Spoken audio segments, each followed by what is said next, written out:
My name is Ashwin David Joy, and I'm a third year PhD student in filmmaking at the University of East London. Today, I'm joined with staff from the Department of Psychology, Dr. Lucia, Sonya, and Max. Uh, we're looking forward to a great academic Q&A session today. The first question, which I would like to ask the staff members, are: can you give us some background on yourself and an overview of the subject area you teach? Shall I start? Yes. Yes. Okay, thank you very much. I tend to speak too much, so just interrupt me, okay? If you feel like it's too much. So, in terms of background for me, what I can tell you is that I am a business psychologist. So, I'm the course leader for the Masters in Occupational and Organizational Psychology and the Masters in Business Psychology at the University of East London. And but my career, to be honest, my career was never related to business psychology, and my career has always been like that, all over the place. Most of the roles that I've had in the past were related to management, and in fact this is what my first bachelor's degree was in. It was in business administration, but I always had this urge in me. I wanted to help people.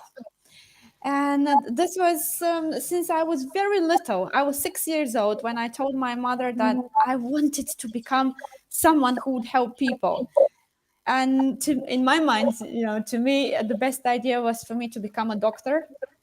But very soon I realized that I wouldn't be able to do that because I was too empathetic. And basically, I would faint if I saw someone's blood. So I decided that I could help people in different ways. For example, if I became a psychologist. Unfortunately, my mother dissuaded me from that because when I was little, she used to tell me that I wouldn't be able to make both ends meet. So I listened to her, and I did a bachelor in business administration. I became a manager in different organizations. I was very well paid, but I didn't like it at all.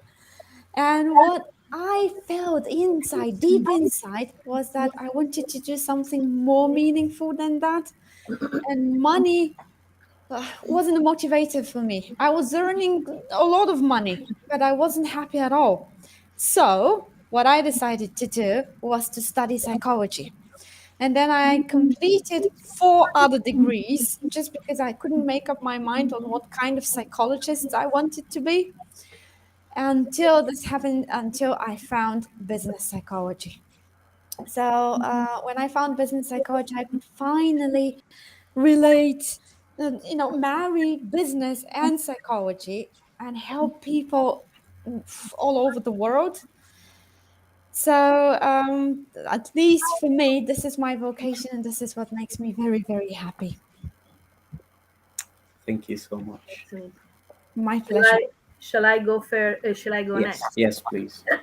So, well, equally, I have a very convoluted route to get to where I am now. Now, at the University of East London, I'm teaching on the BSc counseling. I'm a Gestalt psychotherapist, and I'm also the course leader of a distance learning MSc in humanitarian intervention, because again, it's the area where I work in terms of research and psychosocial project. But the background is quite different. I am obviously Italian, as you can tell from the accent and the name. So I did my first studies there. My first degree was in pedagogia, so education, pedagogy. But again, because I didn't know what I really wanted to do. I knew I wanted to do something with people, but I wasn't really clear. And I come from a family where everyone is a scientist or a medical doctor. So my desire to do something more relational was seen as something very odd and not very something quite very strange.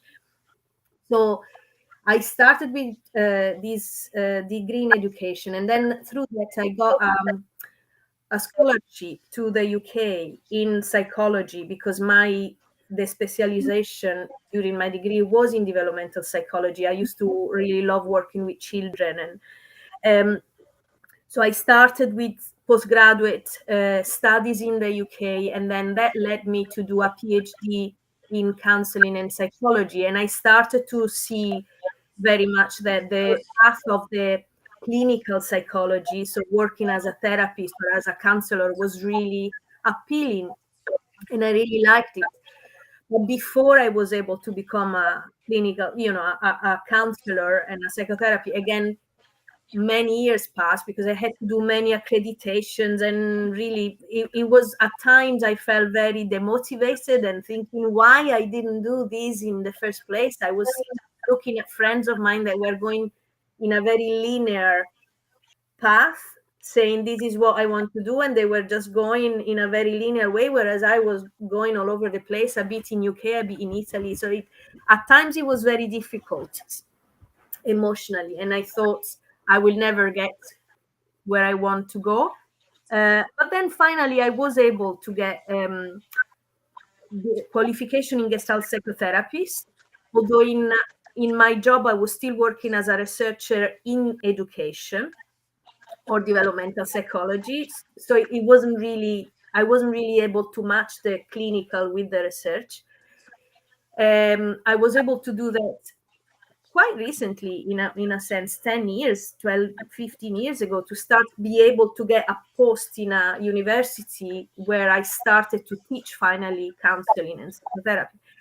And in parallel, what also I always wanted to do was to do something in the humanitarian sector. This was even before wanting to do psychology. This, a bit like you, Sonia, was something that I used to say when I was very little at school. My written composition was, when I will be an adult, I will go into low-income countries and work there. And that really seemed to be a very far away thing. But a number of coincidences in life, I went to a conference. There was a workshop in psychology of emergency. I attended that. I thought this is actually what I want to do. So I attended a postgraduate certificate in psychology of emergencies. And I started to work a little bit with the Red Cross. And so anyway, a step after the other one, I was then able to start working in Afghanistan, in countries in war.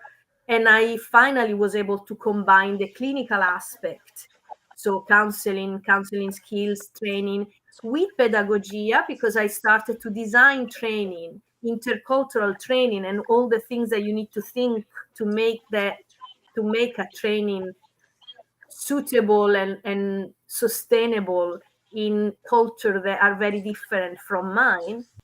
And so very co-constructed with local practitioners. And that became my other area of passion, where then it happened at UEL, they had an MSc on humanitarian intervention, and I was able to enter into that. So, sorry, very long story to, to show again that it took me a long time to finally get where I wanted to be, but now I'm very happy, and I merge all the different passions. Perfect. Thank you. And I think my story is pretty similar. So anyone listening and think, hi, can you hear me? You can hear me? Yes, we can. Yes? Okay. So my story is pretty similar, and I think any who is thinking, I'm not sure what I want, or I'm not sure what I want to do with the field of psychology. What's exciting is the field of vast. As a chartered architect, I don't practice. Nobody lets me do it anymore. Then I owned a restaurant for 7 years.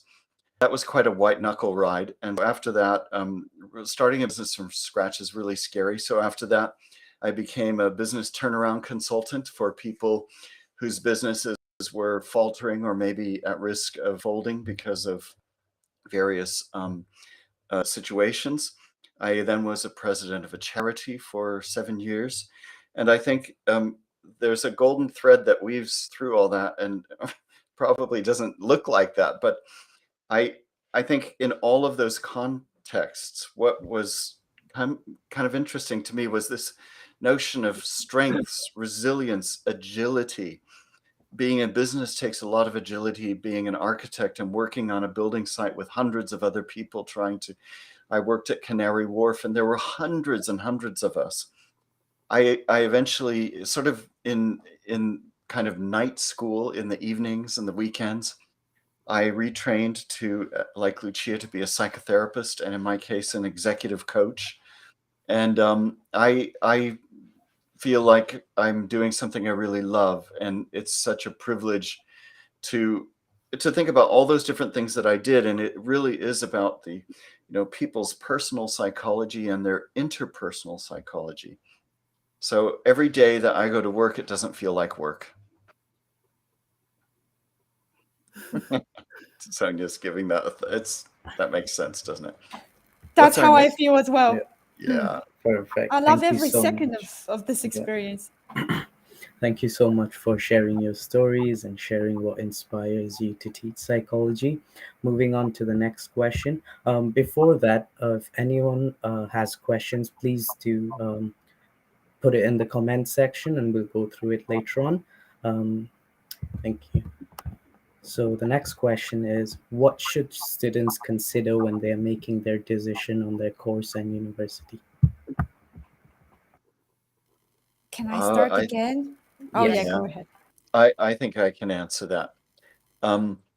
Somebody said to me when I was a little kid, just do a degree. Now, you can tell by my accent probably that I grew up in California. I grew up on a farm, and nobody in my whole family, my cousins, my uncles, nobody had ever done a degree.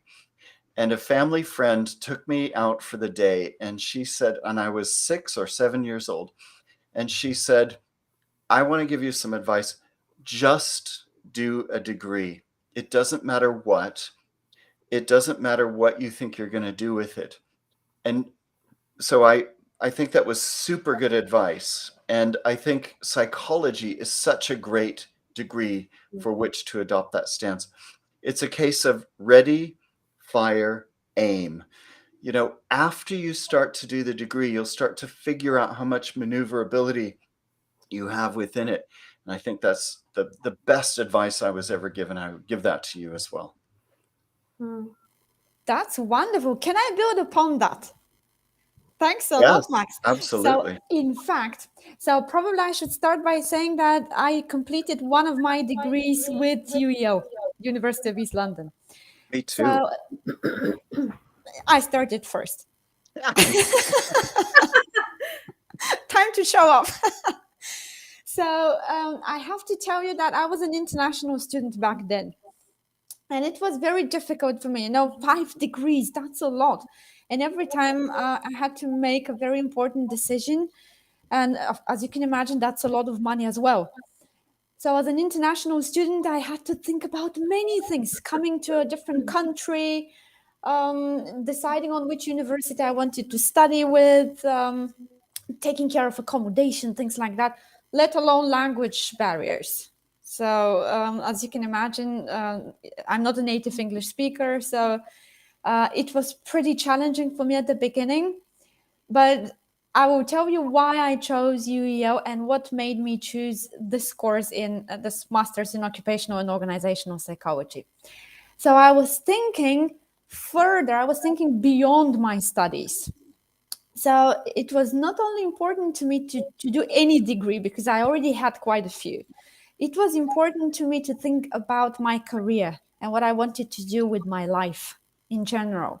So it had to do with my values, what inspired me, what would make every single day of mine meaningful. So job wouldn't feel like a job, but it would be something that I would enjoy. And I took my time. It took me so much time to make this decision.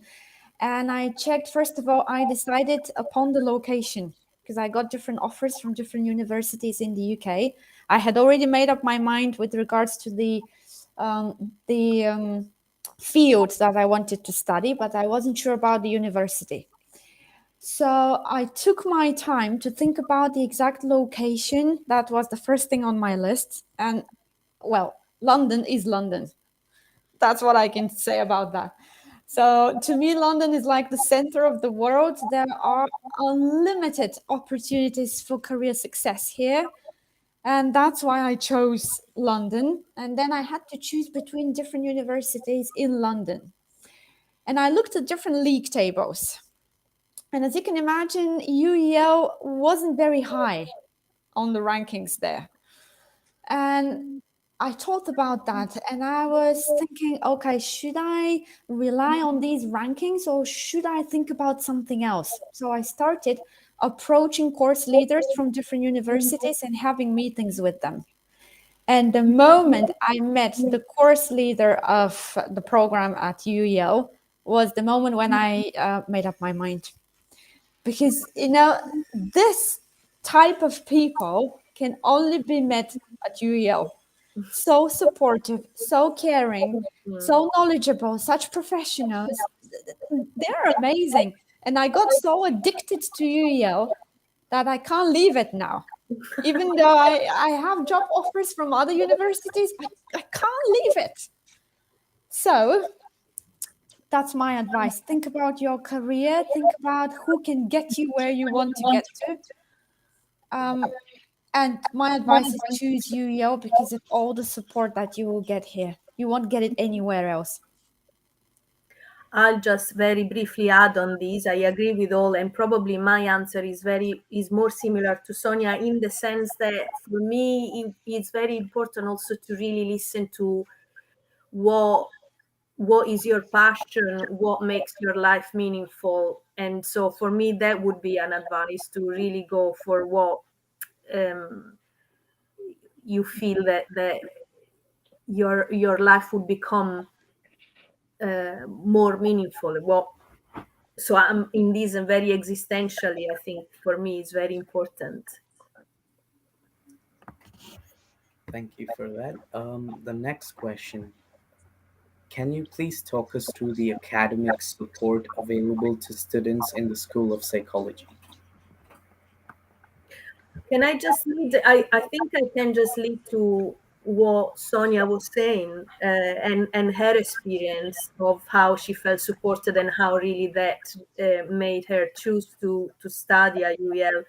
I've never studied at UEL, but I worked in many other universities in the UK and in Italy, and I have to say I've never experienced such a number of different forms of support that are offered to students, from any kind really of individual one-to-one that the different, I guess, members of the staff are committed to offer to the individual students. There are academic advisors allocated to each individual students that offer another kind of support to each of them.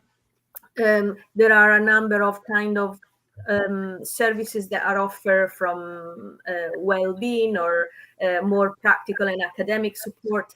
My sense is that I've never worked in a academic environment that is so committed really to, that has this as one of the priority, to really make the students experience the best, either the graduate, postgraduate, on campus, distance learning.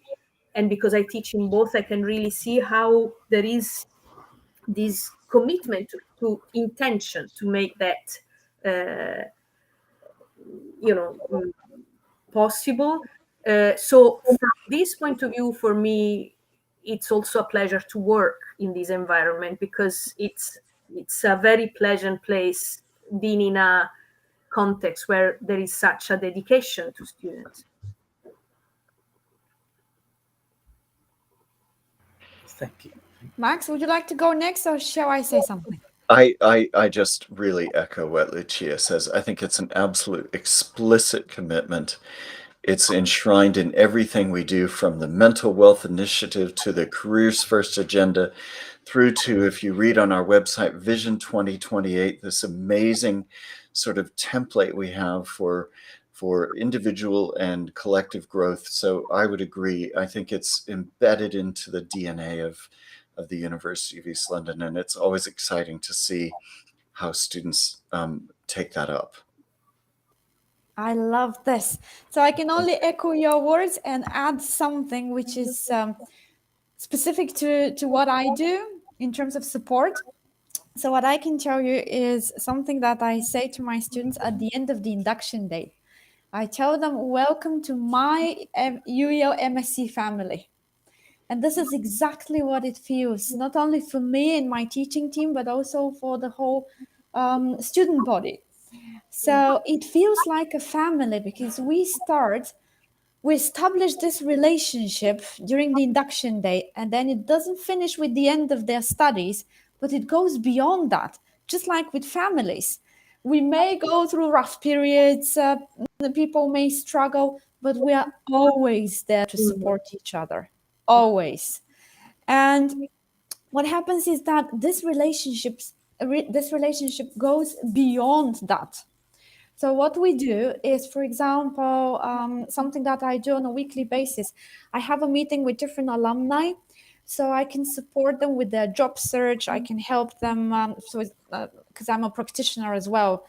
So I introduce them to my network. I give them advice on whom they can contact, what to say, or if they're already practicing, I help them in difficult situations where they don't know what to do on certain case. So we are always there for our students, not only while they study with us, but beyond that as well. That's why it's a family. Perfect. Thank you so much. The next question is, what tips do you have for students to best prepare themselves during their studies to be industry ready at the point of graduation? So essentially, the future after their program. I think that the Industry 4.0 sort of whole conversation that's going on talks about agility and responsiveness to change. In my career, in all of my careers, I saw so much change. And there's a part of me that doesn't embrace change so readily. And then there's a part of me that kind of just sees all kinds of opportunity within change. Each of us on screen here, all the four of us are what you would call lifetime learners. And it's exciting to try to keep up with all the different initiatives and change that are going on in the world.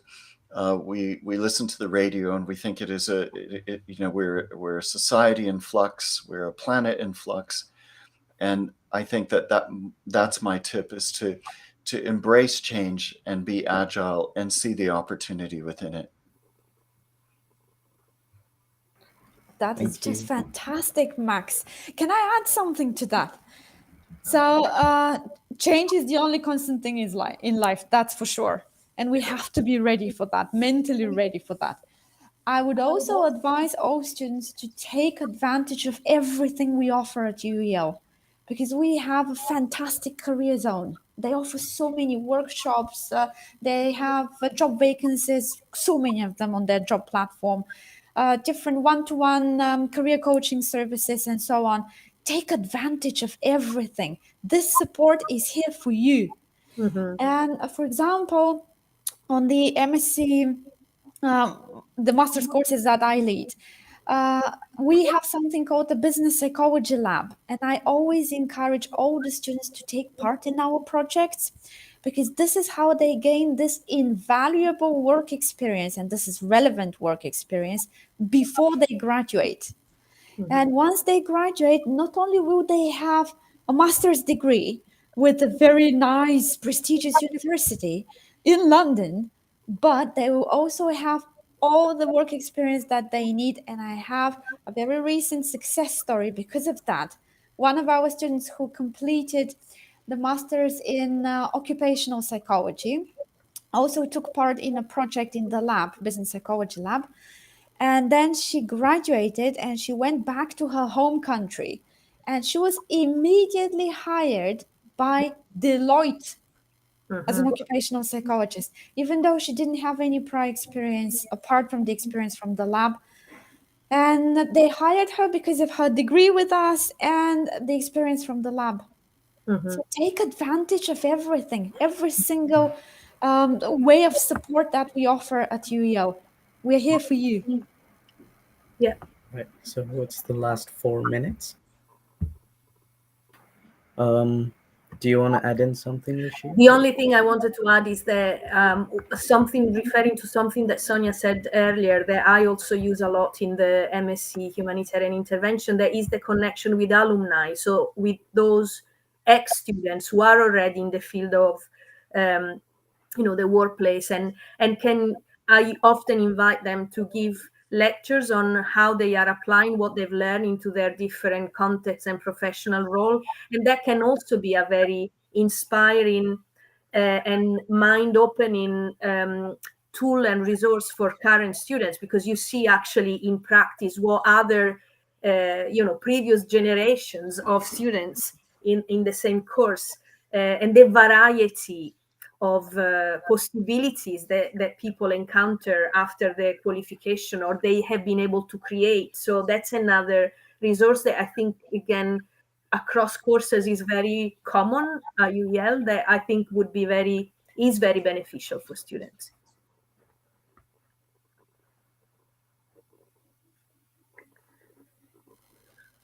All right. So there are a few questions in the chat box. I mean, the comment section. So one is from Masa Fatahi. So for someone who plans on studying MSc Conversion, will there be any limitations as to what jobs we can choose after graduation? What job options do we have in regard to this? I guess firstly we should explain what the MSc Conversion is actually designed to do. So people who maybe have a degree, but an undergraduate degree that is unrelated to psychology, it gives them a very fast track, accelerated, very experiential opportunity to as it were, like all of us that are on this call here, to migrate into the field and into the professions. And maybe Sonya, you would want to add to that and talk about what people might do with that, having done that. So I'm afraid I'm not the course leader for this course, so I'm afraid to lie. But I think that you can do quite a lot of things with an MSc Conversion course. And you can practice. But if you want to, I can tell you about our Masters in Occupational Psychology, because many people want to join this course because it's also accredited by the British Psychological Society. And many people want to do it, but they don't have any background in psychology. So if you complete the masters, the conversion masters, you can then join the masters in occupational psychology, and you will be fully accredited. Mm-hmm. So again, this can be a very nice prerequisite to further education that you plan on doing. All right, perfect. Thank you. Due to the lack of time, I think we'll have to wrap up. But there is one question. Is there an option to switch the MSc program after starting one within the School of Psychology? So I have an answer to this, but it depends on whether you are an international student or a home student. So very briefly, first of all, you can easily switch between courses if the curriculum is more or less similar. If it's not similar, then probably if, for example, you've completed 60 credits, then you have to graduate from one of the courses that you're doing with a PG cert and then go to the other course. If they share any modules, then probably you can get some credits for that and you won't have to do the modules. But you have to have in mind that if you're an international student, this can have implications on your visa. So it's important to notice that if you've started the course and then you want to switch to another course, if there are similar modules and you can complete the course within the period of your visa, because before it expires, you will be allowed to do that. But if it means that you will be given a PG cert, for example, or a PG dip for the first master's that you're doing, and then you will start a new course from the very beginning without having any accreditation for prior learning, probably this will not be allowed. So the answer is it depends. All right. Um, So the questions related to visas and international related queries, please can you email isa@uel.ac.uk.